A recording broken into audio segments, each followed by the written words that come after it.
Today we're looking at this cooktop. The rear right burner is not lighting very well. It has a bit of a delay. Okay, let's get into it and diagnose.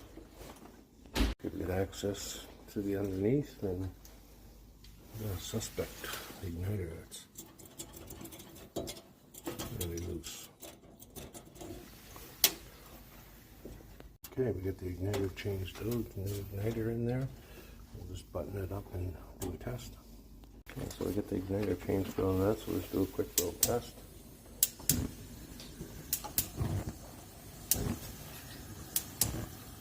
Nice blue flame, everything looks nice.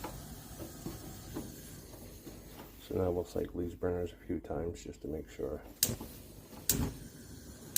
that they all ignite quickly. Will we look good here?